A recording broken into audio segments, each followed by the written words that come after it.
Greetings people of tomorrow, kembali lagi dengan aku Adela Tabrizanka selaku LFRGO AMS Indonesia 2021-2022 di acara Governmental Talk atau GO Talk AMS Indonesia. Pada kesempatan kali ini, kami akan bahas mengenai HIV dan AIDS. Saat ini sudah hadir salah satu perwakilan governmental organization yang bermitra dengan UNAIDS, yaitu Dr. Ratna Budi Hapsari, Magister Kesehatan Masyarakat. Halo dokter, bagaimana kabarnya dok? Selamat malam, baik kabarnya, selalu baik, mudah-mudahan kita semua sehat ya. Amin, alhamdulillah dokter. Jadi gini dok, pada kesempatan kali ini saya ingin ngobrol-ngobrol nih sama dokter untuk membahas mengenai HIV dan AIDS dok. Tanggal 1 Desember nanti kan kebetulan merupakan Hari AIDS sedunia ya dok. Mungkin bisa dijelaskan nih dok, sebenarnya penyakit HIV dan AIDS itu penyakit yang bagaimana sih dok? Ya, Adela dan juga mungkin adik-adik AMSA semua ya. Jadi HIV itu kan sebenarnya nama virus ya. Virus yang ketika menginfeksi seseorang, dia melumpuhkan sistem kekebalan orang yang terinfeksi itu, sehingga memungkinkan orang itu bisa berisiko mendapatkan berbagai macam penyakit menular yang terkait dengan penurunan kekebalan tubuhnya, seperti itu. Jadi kalau misalnya ketika baru terinfeksi, kemudian sistem kekebalannya dirusak oleh virus, yang terjadi kemudian adalah ada infeksi-infeksi dari mikroorganisme yang patogen, atau bahkan yang sebenarnya mikroorganisme yang biasanya ada di secara normal memang ada di tubuh kita gitu dalam jumlah yang sedikit dan tidak menimbulkan penyakit sebenarnya, tapi pada orang yang dengan gangguan sistem kekebalan tubuh karena terinfeksi virus HIV, kemudian mikroorganisme ini bisa menimbulkan penyakit pada orang itu, bahkan bisa menjadi fatal. Begitu ya dok, ternyata HIV/AIDS itu ya dok. Nah seperti yang kita ketahui juga dok, bahwa saat ini juga kita masih dilanda pandemi COVID-19 ya dok. Mungkin boleh diceritakan nih dok, perbedaan HIV/AIDS sebelum pandemi dan juga setelah pandemi dok. Kalau penyakitnya pasti nggak berbeda ya, tapi selama masa pandemi ini tentu orang dengan HIV atau kita sebutnya dengan ODIF, jadi orang dengan HIV itu kita sebut ODIF, mereka tentu rentan dengan terjadinya koinfeksi antara HIV dan juga COVID ya, karena situasi atau kondisi penurunan kekebalan tubuhnya. Memang di Indonesia kita belum punya data yang bagus ya untuk melihat bagaimana pengaruh COVID terhadap kesehatan orang dengan HIV ini gitu kan. Kalau orang dengan HIV terinfeksi COVID, kemudian seberapa tingkat keparahannya itu seperti apa? Apakah sama dengan populasi umum atau lebih berat misalnya? Itu kita data di Indonesia belum ada. Tapi kalau melihat data dari beberapa negara ya, memang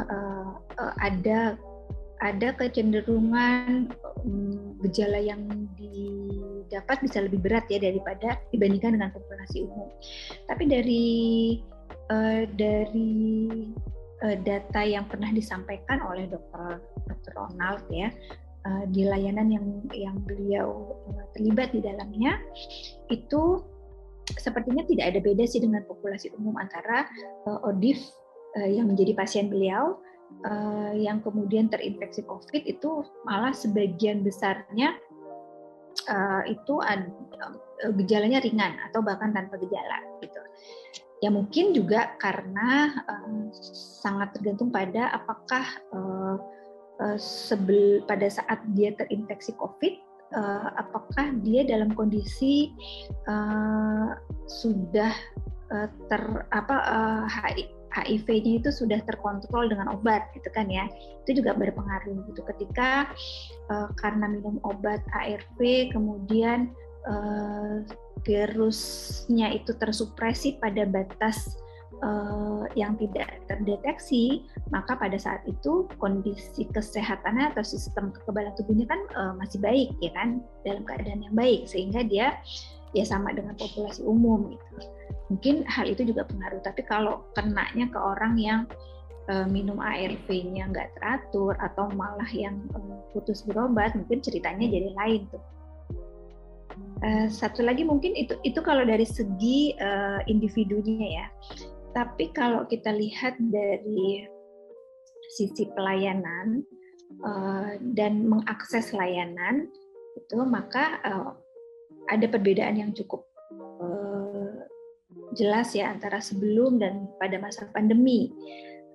Misalnya pada masa pandemi ini terjadi penurunan sekitar 40% dari orang-orang dengan HIV yang harusnya mengakses layanan itu, jadi mereka menunda mengakses layanan karena kekhawatiran terinfeksi COVID. Jadi itu sih yang paling jelas terlihat. Sama mungkin terkendala juga pada distribusi obat ya, karena ada PPKM, dulu namanya PSBB, dan pokoknya berbagai jenis nama lah perubahan yang intinya adalah pembatasan aktivitas ya, yang sedikit banyak itu berpengaruh pada distribusi logistik. Begitu ya dok, tetapi sebenarnya apakah terdapat hubungan ya dok antara HIV sendiri dengan COVID-19 dok? Kalau hubungannya pasti karena kerentanan seorang ODIF terhadap infeksi COVID, itu pasti hubungannya seperti itu sih, karena sebenarnya tidak hanya COVID, maka orang dengan HIV itu memang rentan atau berisiko tinggi terinfeksi berbagai macam penyakit menular khususnya. Begitu ya dok, lalu hal apa nih dok yang dapat dilakukan oleh para ODIF jika terpapar COVID-19 dok?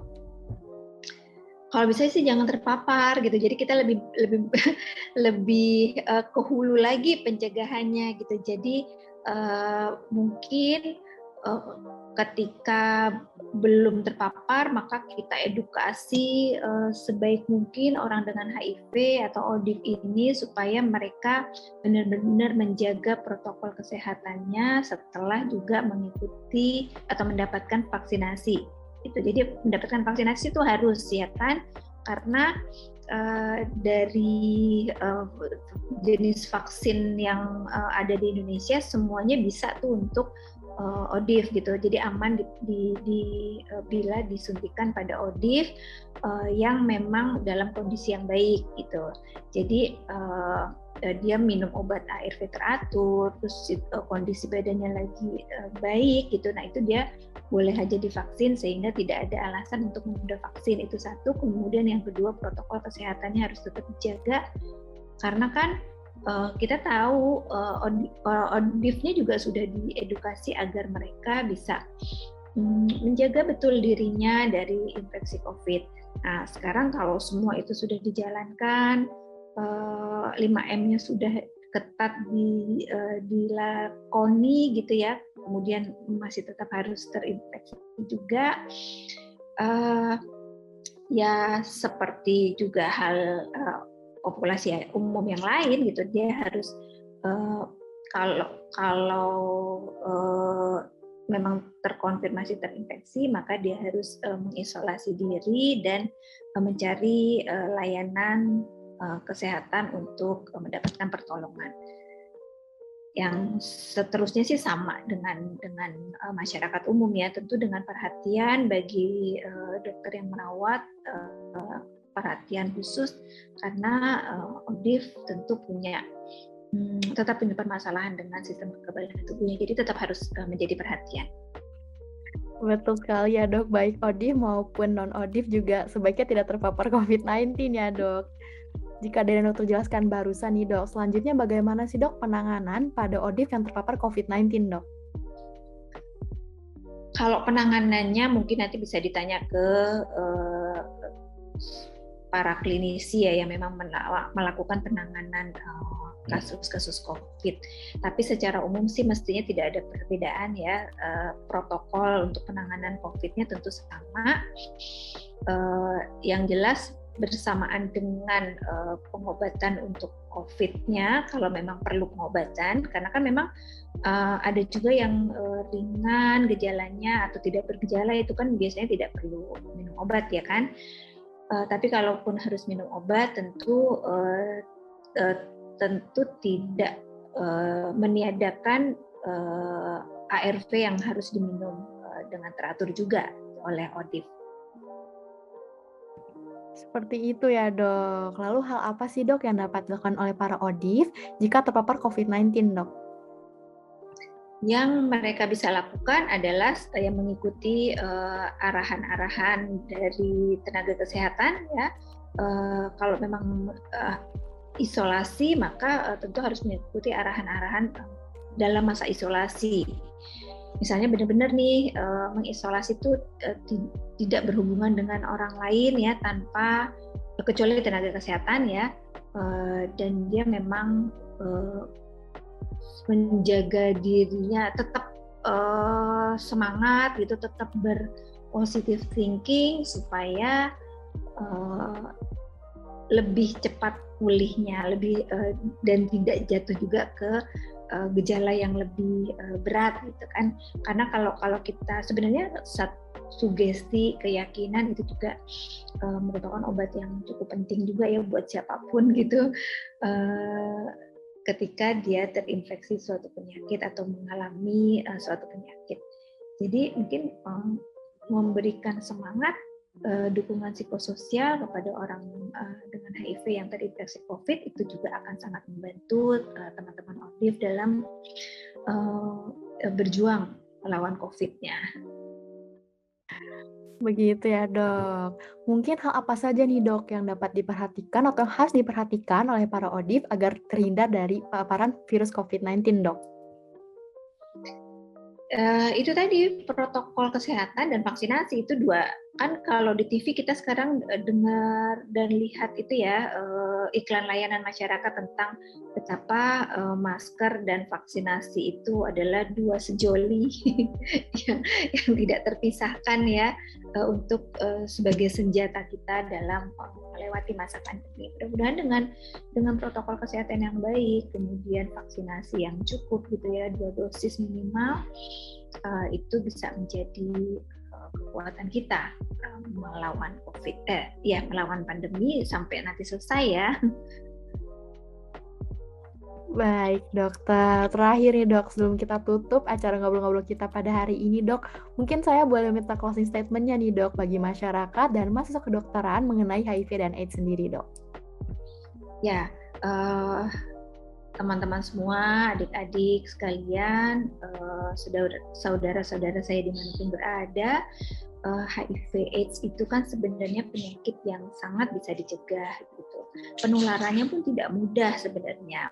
Penularnya hanya lewat cara-cara tertentu yang semua cara-cara itu, cara penularan itu semuanya bisa dihindari. Karena itu sangat penting bagi kita untuk mencegah diri kita, mencegah keluarga kita, mencegah saudara-saudara kita dan orang-orang yang kita cintai di sekitar kita untuk dari terinfeksi HIV ini. Perilaku hidup yang sehat tentu menjadi andalan utama kita dalam menghindari infeksi HIV. Selain itu, kita juga harus menyampaikan, ikut berperan aktif. Semua kita punya tanggung jawab yang sama untuk aktif dalam mengedukasi masyarakat sekitar untuk melakukan pencegahan terhadap infeksi HIV ini. Karena teman-teman, adik-adik sekalian, sekali kita terinfeksi HIV, maka teknologi pengobatan yang ada saat ini belum bisa menghilangkan infeksi itu. Artinya kita sekali terinfeksi HIV, maka kita akan terus, virus itu akan terus ada di dalam tubuh kita dan kita harus bergantung pada obat seumur hidup kita. Kecuali nanti ya kalau ada ternyata ditemukan obat baru gitu yang sekali minum atau sekali suntik nanti dalam atau mungkin pada periode waktu tertentu gitu dia bisa menghilangkan virus. Nah itu lain lagi ceritanya. Tapi saat ini belum ada obat seperti itu.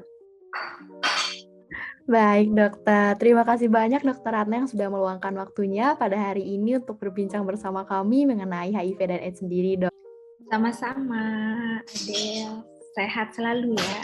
Amin. Terima kasih dokter. Sehat selalu juga, dokter. HIV merupakan nama virus yang ketika menginfeksi tubuh seseorang akan melemahkan sistem kekebalan tubuh orang tersebut. Dianjurkan bagi para ODIF untuk selalu menggunakan masker, melakukan vaksin, dan mengikuti arahan tenaga kesehatan jika terpapar COVID-19. Jangan lupa untuk selalu terapkan perilaku hidup sehat dan hindari infeksi. Terima kasih banyak Dokter Ratna yang sudah meluangkan waktunya hari ini bersama kami untuk mengobrol mengenai HIV dan AIDS. Semoga kedepannya makin banyak kolaborasi antara AMSA Indonesia dengan para governmental organization. Terima kasih banyak teman-teman semua yang sudah menonton Governmental Talk atau GO Talk AMSA Indonesia. Jangan lupa untuk menonton series lainnya ya. Amplifying Courage, Advancing Capabilities, Viva AMSA.